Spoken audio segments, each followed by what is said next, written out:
Hola, lectores y navegantes. Nuevamente les damos la bienvenida a Cronomes, las noticias que nos han parecido más importantes del mes que pasó.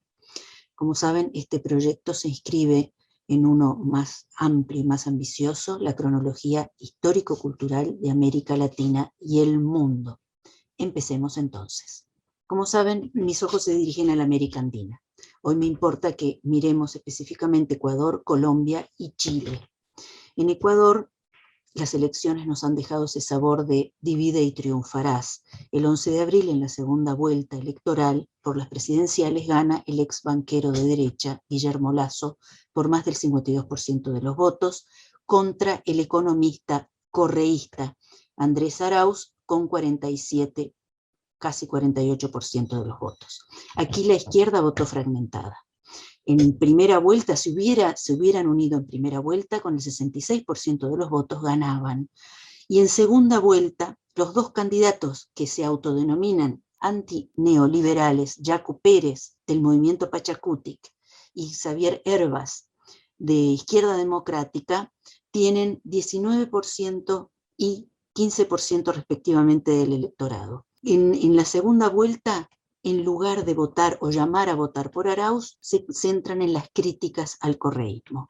Es así que los 33 puntos que suma Lasso son más o menos los que tenían estos dos candidatos. Es más, Pérez del movimiento Pachacutic llama a votar en blanco, un voto en blanco ideológico. Esto se traduce casi en un 13% del padrón. Y bueno, ahí está, Lasso va a asumir el 24 de mayo. El 20 de abril, en El Porvenir, departamento del Cauca, de la convulsionada Colombia, que sigue convulsionada, es asesinada a tiros la gobernadora, nosotros diríamos alcaldesa indígena, de Laguna Siberia, en Caldono, Sandra Liliana Peña, 36 años. El Consejo Regional Indígena del Cauca declara: ni los medios masivos de comunicación ni los representantes del gobierno nos pueden decir que por culpa del narcotráfico se asesina a la dirigencia social, a la dirigencia indígena. Pocos días después, la Guardia Indígena captura a los asesinos. Y el 30 de abril, acá viene algo muy interesante, en audiencia pública, los culpables que reconocen haber matado a Peña por 10 millones de pesos, son sicarios, son juzgados a 60 años de cárcel por la propia Asamblea Indígena. Aunque purgarán la cárcel en la prisión de Popayán, en Cauca, han sido juzgados con la justicia indígena. Esto me parece bastante remarcable. 20 de abril en Chile, protestas callejeras, huelga de los portuarios, porque el presidente Piñera amenaza con recurrir al Tribunal Constitucional para impedir que se apruebe la ley que le permite a los ciudadanos retirar el 10% de sus ahorros de los fondos de pensión privadas, las AFP. Finalmente, el 23 de abril, el Congreso aprueba este retiro del 10%, es el tercer retiro, y el 28 de abril el tribunal declara inadmisible el recurso del presidente. La ley se ratifica. Este retiro de pensiones ya el año pasado había sido aprobado en 2 ocasiones por el Congreso. En julio, casi 10 millones de personas, de ahorristas, pudieron retirar casi 22.000 millones de dólares. Y en el segundo retiro, en diciembre, 8 millones de personas retiraron más de 16.000 millones de dólares. Se estima que más o menos van a retirar lo mismo en esta tercera ocasión.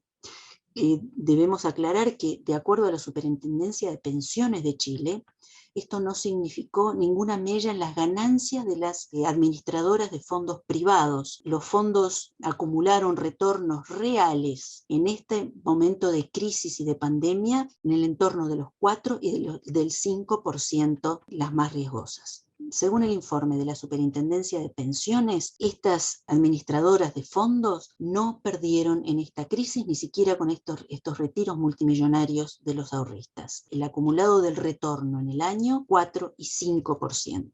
Realmente se ve que repartir no cuesta y que hay algunos que ganan mucho en esta pandemia. Bienvenidos y bienvenidas a esta crono del mes de abril.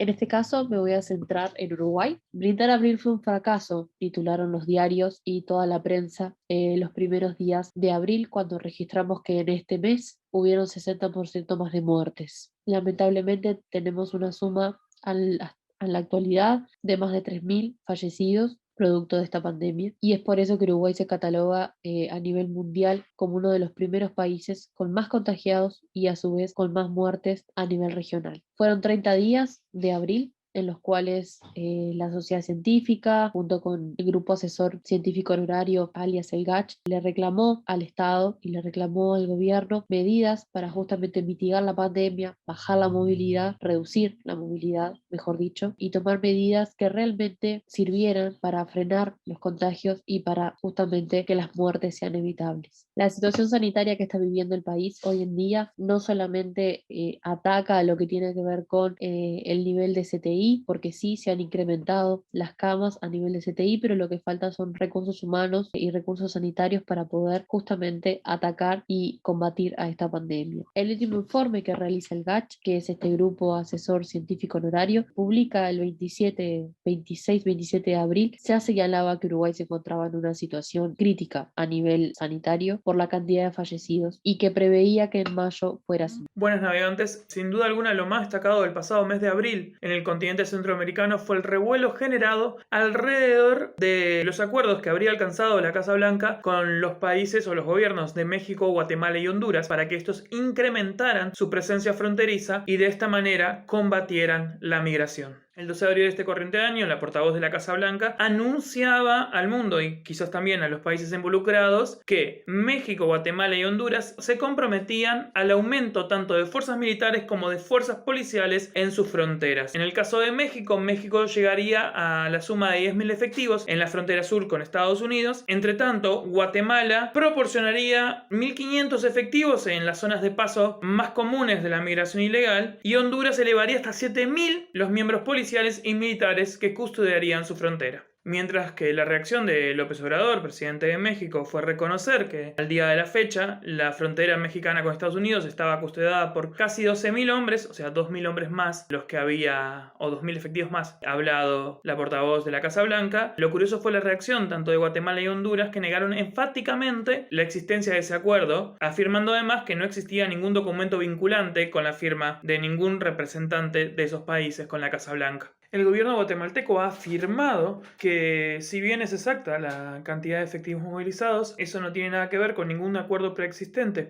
entre las autoridades de Guatemala y Estados Unidos, sino que son simplemente los efectivos movilizados en las fronteras para asegurar la soberanía del país centroamericano. Tendría que pasar 2 semanas antes de que la vicepresidenta de Estados Unidos, Kamala Harris, se reuniera con el presidente de Guatemala y estos acordaran políticas conjuntas para evitar o mitigar el impacto migratorio irregular que pasa por Centroamérica y llega a Estados Unidos. El acuerdo tendría como contrapartida un subsidio de $310 millones para El Salvador, Honduras y Guatemala, de manera que estos pudieran solucionar los problemas de raíz que generan la inmigración. También ambos países acordaron en la necesidad de encontrar puntos de acuerdo a la hora de generar leyes que permitieran una migración ordenada y humanitaria a Estados Unidos, lo que siempre va a derivar en la migración de unos pocos y seguramente de los que menos lo necesitan. A su vez, ya en el mes de mayo, la vicepresidenta de Estados Unidos haría lo mismo con el presidente de México, López Obrador. Estaría de acuerdo en planificar políticas conjuntas para evitar o mitigar el impacto de la migración y como contrapartida pediría el apoyo de Estados Unidos para eliminar nuevamente, aparece esto, la cuestión de eliminar las razones de base de la migración. En el caso de López Obrador, la propuesta sería muy concreta. Sería que Estados Unidos ayudara a financiar la experiencia Sembrando Vida que López Obrador lleva en el mismo México, en la parte sur, y que consiste en la forestación de árboles a cargo de las comunidades. Esto le permitiría a las comunidades generar nuevos ingresos, además de arraigarse a la tierra y de esta manera detener en alguna medida el flujo migratorio. Volviendo al mes de abril, un día después de la reunión entre Harris y el presidente guatemalteco, la Casa Blanca anuncia la Operación Centinela, que es una operación conjunta entre la DEA, el FBI y las autoridades encargadas de la defensa y protección de la aduana y frontera de Estados Unidos para combatir, según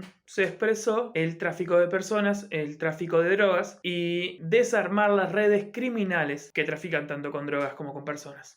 Sobre la operación no se dieron muchos más detalles concretos, pero sí se anunció que sería una medida feroz para detener el tráfico ilegal de personas. Todo esto se da en un contexto donde 172.000 migrantes, 19 de ellos niños no acompañados, fueron detenidos en la frontera de Estados Unidos en el mes de marzo, lo que significó un aumento con respecto a febrero del 71% y significó también la cifra más alta de los últimos 15 años.